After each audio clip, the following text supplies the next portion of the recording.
Hello और welcome student. स्वागत है आपका करण गुप्ता ट्यूटोरियल क्लासेस में, जिसमें हम आज बात करेंगे जॉब इन फार्माकोपियल कमीशन। देखिए, फार्माकोपियल कमीशन क्या होता है। बेसिकली ये फार्माकोपिया से रिलेटेड है और फार्माकोपिया के लिए काम करता है।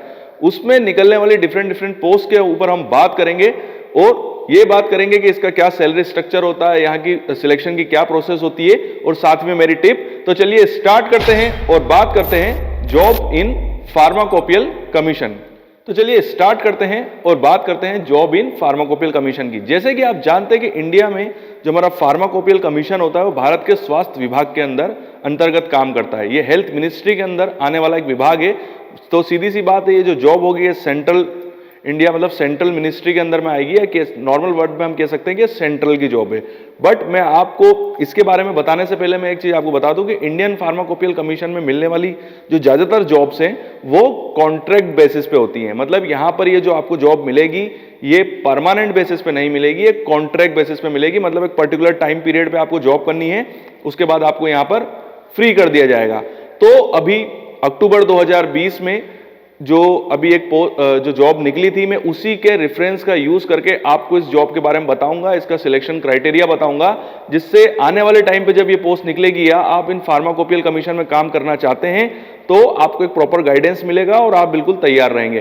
तो अभी 2020 में अक्टूबर 2020 में 6 डिफरेंट डिजिग्नेशन से रिलेटेड फार्माकोपियल कमीशन में पोस्ट निकली थी।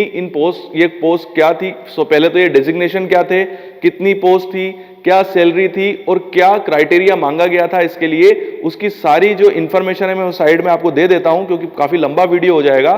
तो यहां पर आप देख सकते हैं कि जो 6 डिजिग्नेशन थे उनमें जो सैलरी स्ट्रक्चर था, साथ ही साथ उसमें क्या आपसे क्राइटेरिया मांगा गया था, मतलब जो भी आपकी एलिजिबिलिटी है, जो एलिजिबिलिटी क्राइटेरिया इसमें क्या रखा गया था वो मैं यहाँ पर साथ में आपको मेंशन कर रहा हूं। तो ये देख के आप समझ सकते हैं ये 2020 में अक्टूबर में रखी गई थी।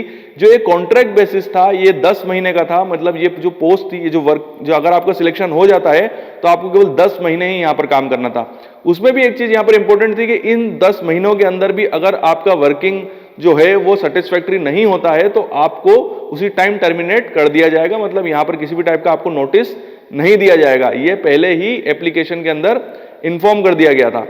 उसके अलावा ये जो अब यहां पर क्वेश्चन उठता है कि सर इसका नोटिफिकेशन कहां मिलता है, तो इसका नोटिफिकेशन के लिए आपको जो हमारी जो फार्माकोपियल कमीशन की जो ऑफिशियल वेबसाइट है वहां पर जाना पड़ेगा और उसको आप टाइम पे विजिट करते रहिए। तो आने वाले टाइम पे जब भी फार्माकोपियल कमीशन में जॉब निकलेगी तो आप वहां पर आपको नोटिफिकेशन मिल जाएगा। तो यहां पर हम बात करते हैं कि इसके सिलेक्शन का क्राइटेरिया क्या था। देखिए, जो अभी ये 2020 में जो अक्टूबर में जो इसकी जो वैकेंसीज निकली थी डिफरेंट डेजिग्नेशन पे, इसका जो सिस्टम था वो ये था कि आपको फार्माकोपियल कमीशन की ऑफिशियल वेबसाइट पे जाना है, वहां पर आपको गूगल फॉर्म को ओपन करना है, उस फॉर्म को पूरा फिलअप करना है, साथ ही साथ जो भी रिक्वायरमेंट या जो भी एलिजिबिलिटी उधर मांगी गई है, जितना भी एक्सपीरियंस या जो भी क्वालिफिकेशन उसमें मांगी गई है, उसके जितनी भी आपके पास डिग्रीज है उसको आपको फोटो क्लिक करके वो उसी फॉर्म में आपको अपलोड करना था और अपलोड करने के बाद आपका फॉर्म जो है वो सबमिट हो जाएगा। यहां पर एक चीज और बता रहा हूं मैं कि जब आपका जो फॉर्म सबमिट हो जाएगा तो उस फॉर्म को वो देखेंगे, उसमें जो भी एलिजिबिलिटी क्राइटेरिया उन्होंने उस पर्टिकुलर डिजिग्नेशन के लिए मांगे हैं उसको क्रॉस चेक करने के बाद फिर आपके पास वाया मेल ये इंफॉर्मेशन आएगी कि आप जो है वो इंटरव्यू के लिए सिलेक्ट हो गए हैं। उसके बाद आपको एक पर्टिकुलर डेट दी जाएगी जहां पर आपको फिर जो फार्माकोपियल कमीशन का जो हेडक्वार्टर है गाजियाबाद में, वहां पर जाना था और वहां पर आपका पर्सनल इंटरव्यू होता और पर्सनल इंटरव्यू के बेसिस पे फिर वो पर्सन्स को सिलेक्ट करते हैं। तो इसमें किसी भी टाइप का किसी भी रिटर्न टेस्ट नहीं था, यहाँ पर पर्सनल इंटरव्यू के थ्रू पर्सन को सिलेक्ट किया जा रहा था। उसके अलावा इसमें एप्लीकेशन के अंदर ही पहले ही मेंशन कर दिया गया, मतलब नोटिफिकेशन के अंदर पहले ही मेंशन कर दिया गया है कि जो भी आपका टीएडीए होगा जब आप इंटरव्यू के लिए जाएंगे तो उसका किसी भी टाइप का आपको टीएडीए नहीं दिया जाएगा। यहां पर आपको इंटरव्यू के लिए इसी बेसिस पे बुलाया जाएगा कि जब आप फॉर्म फिलअप करते हैं तो आपने जितने भी जो भी रिक्वायरमेंट उसमें मांगी गई है वो जो आपको अपलोड करें हैं आपने सारे डॉक्यूमेंट्स, उसके बेसिस पे। एक चीज और कि इंटरव्यू में बैठने से पहले आपके पूरा डॉक्यूमेंटेशन वेरिफिकेशन भी होगा। अगर वहां पर कोई भी डॉक्यूमेंट गलत निकलता है जो आपने एप्लीकेशन फॉर्म भरते टाइम फिलअप किया था या आपने अपलोड किया था और वो डॉक्यूमेंट आपके पास नहीं है तो आपका एप्लीकेशन वहीं पे रिजेक्ट कर दिया जाएगा और आप पर्सनल इंटरव्यू के अंदर नहीं जा पाएंगे।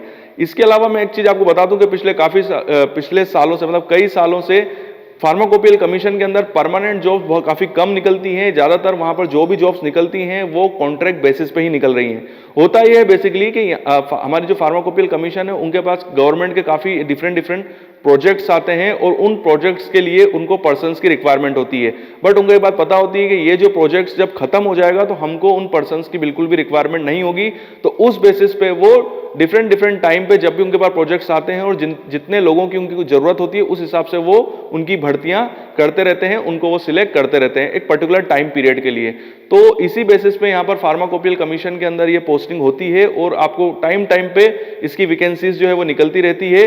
और आपको हो सकता है कि आपको गाजियाबाद में काम करना पड़े क्योंकि वहीं पे फार्माकोपियल कमीशन का हेडक्वार्टर है, या हो सकता है कि इंडिया के किसी और कोने में भी आपको भेजा जा सकता है। तो उसके लिए भी आपको प्रिपेयर रहना है। तो फार्माकोपियल कमीशन में काम करने का देखिए मेरा तो टिप यही होगी कि बेसिकली एक कॉन्ट्रैक्ट बेसिस पर है। तो जिन लोगों को परमानेंट जॉब चाहिए सेंट्रल की तो वो उन जॉब के लिए कॉन्सेंट्रेट करें जो कि परमानेंट बेसिस पे निकलती हैं। बट ये बेसिकली अगर आपको एक अच्छा एक्सपीरियंस गेन करना है और क्योंकि यहाँ पर आपको उनके गवर्नमेंट के जो प्रोजेक्ट्स हैं उनमें काम करने का मौका मिलेगा तो इसमें आपको एक्सपीरियंस काफ़ी अच्छा गेन होगा।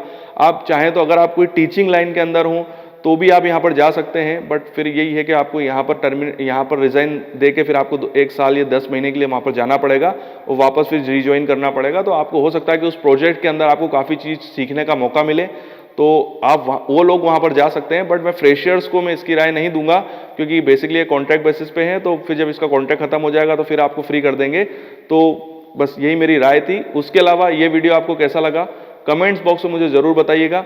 वीडियो देखने के लिए थैंक यू वेरी मच। अगर आप चाहते हैं कि मैं इस टाइप के और भी टॉपिक्स के ऊपर वीडियो बनाऊं तो कमेंट्स बॉक्स पे आप मुझे सजेशन दे सकते हैं।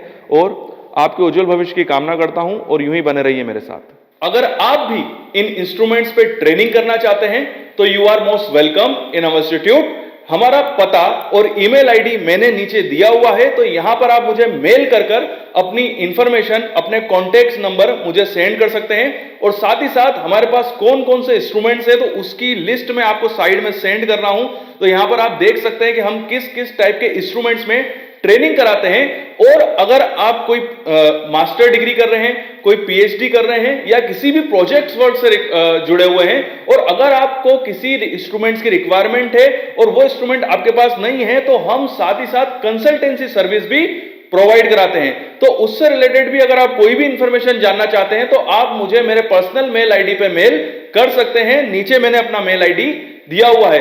और मैं अपने उन स्टूडेंट से बात करना चाहता हूं कि वो स्टूडेंट जिनको कोई डाउट है, कोई क्यूरी है, बट कमेंट्स बॉक्स में कई बार ऐसा होता है कि वो क्यूरी और डाउट इतने बड़े होते हैं कि मैं कमेंट्स बॉक्स में उनको उनके आंसर सही तरीके से नहीं दे पाता हूं। तो आप मुझे मेरे इंस्टाग्राम पे फॉलो कर सकते हैं। ये मेरा इंस्टाग्राम आईडी है। तो यहां पर मैं आपसे डायरेक्टली कांटेक्ट में आ जाऊंगा और आप मुझे डायरेक्टली क्वेश्चन पूछ सकते हैं और मैं आपके सारे डाउट जरूर क्लियर करूंगा। तो वीडियो देखने के लिए थैंक यू वेरी मच और यूं ही बने रहिए मेरे साथ।